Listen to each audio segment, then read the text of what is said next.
इसमें अट्रैक्शन बहुत है, बहुत तरीके से आती है अट्रैक्ट करने के लिए। लेकिन एक ब्रह्मज्ञानी सावधान रहता है, वो इसके अट्रैक्शन में, इसके जाल में फंसता नहीं है। माया के लिए बोला, माया निगरी मन भर माए। ये निगरी है, इसका कोई गुरु गुसाई नहीं है। ये मन को भ्रमित करती रहती है, कभी कहां भटकाती, कभी कहां भटकाती है।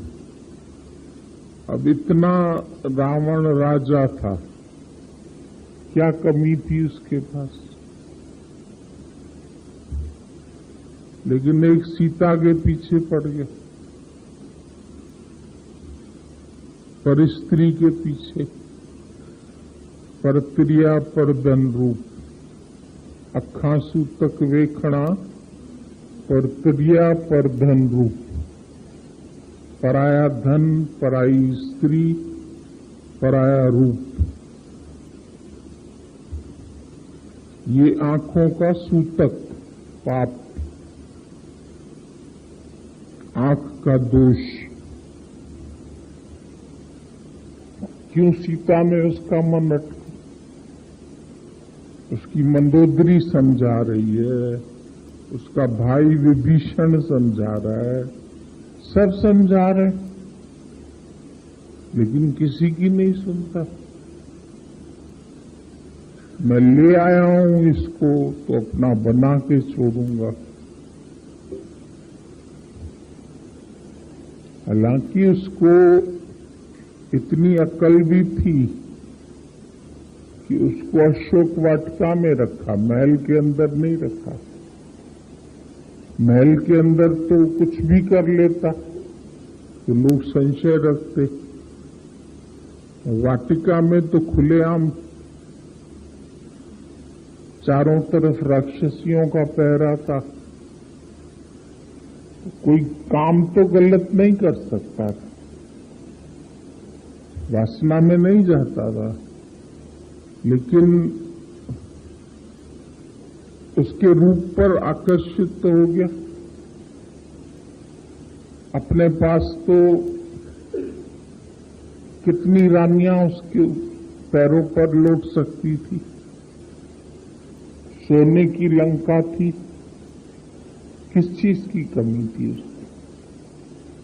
लेकिन सब गंवा दिया उसने, सिर्फ एक के मोह में फंस के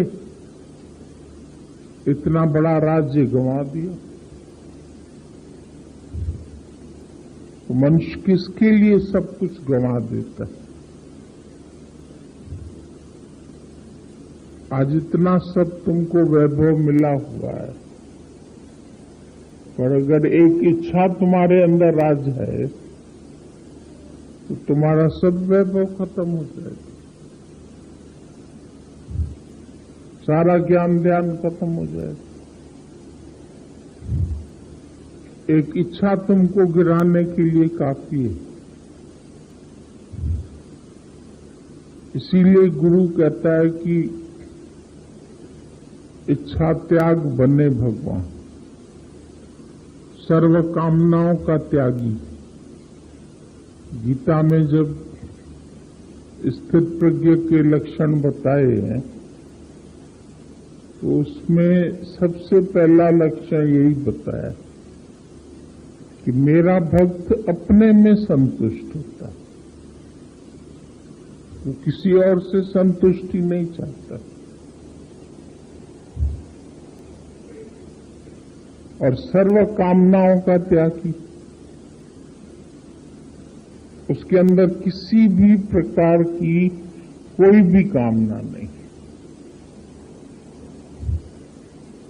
उसको बोलो ये बात छोड़ दो तो वो ऐसा छोड़ देगा जैसे उसने कभी देखी ही नहीं, उसका उससे प्रयोजन ही नहीं है, मतलब ही नहीं, फेंक देगा उठा के। उसको क्या शक्ति पड़ी है क्यों उसके मोह में रोए,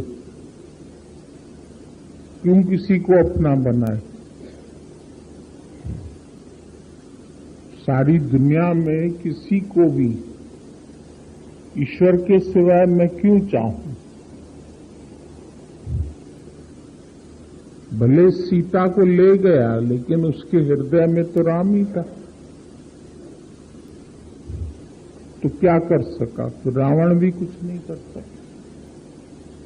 जिसके हृदय में हरि सिमरन होगा, उसका सफल क्यों न जीवन होगा। भक्त का भी भगवान को चिंतन होगा, ऐसे भक्त का फिर भगवान को भी चिंतन होगा, जो भगवान के अलावा किसी को नहीं चाहता। उसका सफल क्यों न जीवन होगा, उसका ही जीवन सफल है।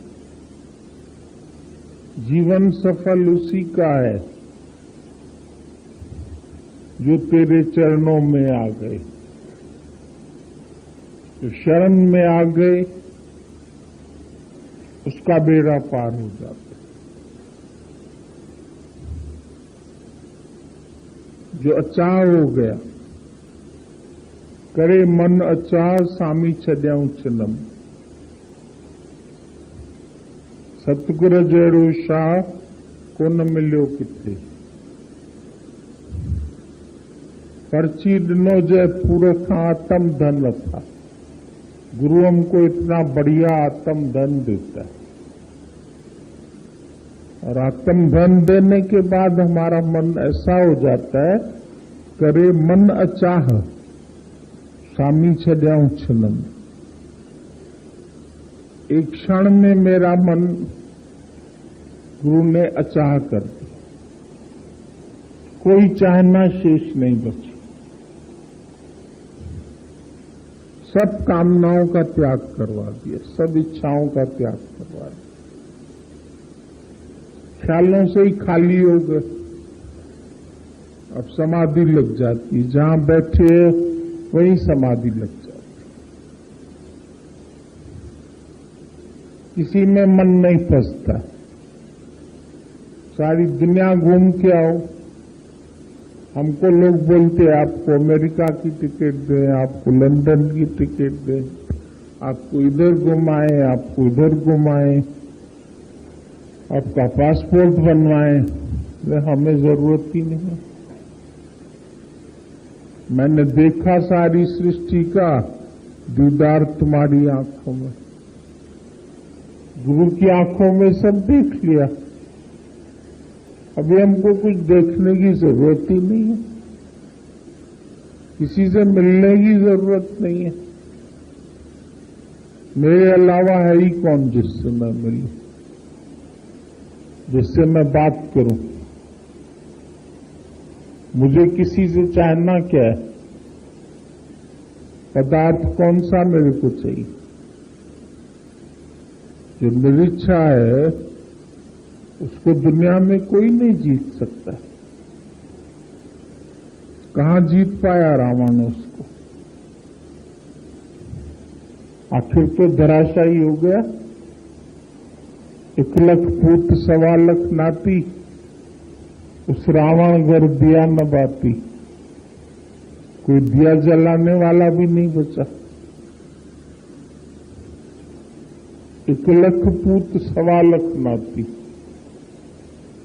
1 लाख उसको बेटे और 1.25 लाख नाती। तो इतनी बेटियां होंगी तभी तो नाती भी बने। नाती तो बाद में बनते हैं ना।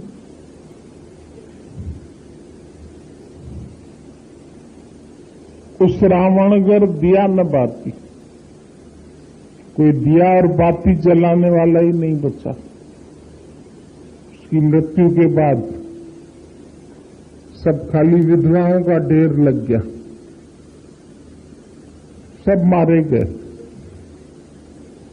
बेटा जीते जी मरा, भाई मरे, सबको मृत्यु के मुंह में भेज दिया उसने। और एक इच्छा ने, बताओ, एक स्त्री की इच्छा, और उसको भी चुरा के ले आए हो तो भी उसको प्राप्त नहीं कर पा रहे, उसके करीब नहीं जा सकते। उसके पास बस राम का तिनका था, वो तिनका पकड़ लेती थी, बोलती थी तुम मेरे पास नहीं आ सकते। तो राम को कैसे सबकी सहायता मिली? उसके लिए प्रतिकूलता में भी अनुकूलता हो गई। सब परिस्थिति उसकी अनुकूल होती गई। दादा ने बोला कभी प्रकृति तुम्हारी प्रतिकूल होती है, कभी अनुकूल होती है। प्रतिकूल हुई तो सीता चोरी हो गई, जब अनुकूल हुई तो वानर सेना मिल गई, पत्थर भी पानी पर तैरने लगे। तभी तो इतनी समुद्र लांग के सेना पहुंच गई, नहीं तो पूरी सेना कैसे पहुंचती। और रावण को यही अंदर में फख्र था कि सेना आएगी कैसे, वो आ ही नहीं सकती, इतना समुद्र कैसे पार करके आएगा। लेकिन कैसे उसको भक्त मिले, उनकी श्रद्धा से राम शब्द लिख के डाल दिया तो पत्थर भी तैरने लगे, डुबने पत्थर तारे। गुरु की कृपा हो जाए, सतगुरु की कृपा जिस पर हो जाए तो मौज उड़ाए फिर मौज उड़ाए। उसके तो पत्थर भी पानी पर तैरने लगते। मतलब असंभव कार्य भी संभव हो जाता है गुरु कृपा से।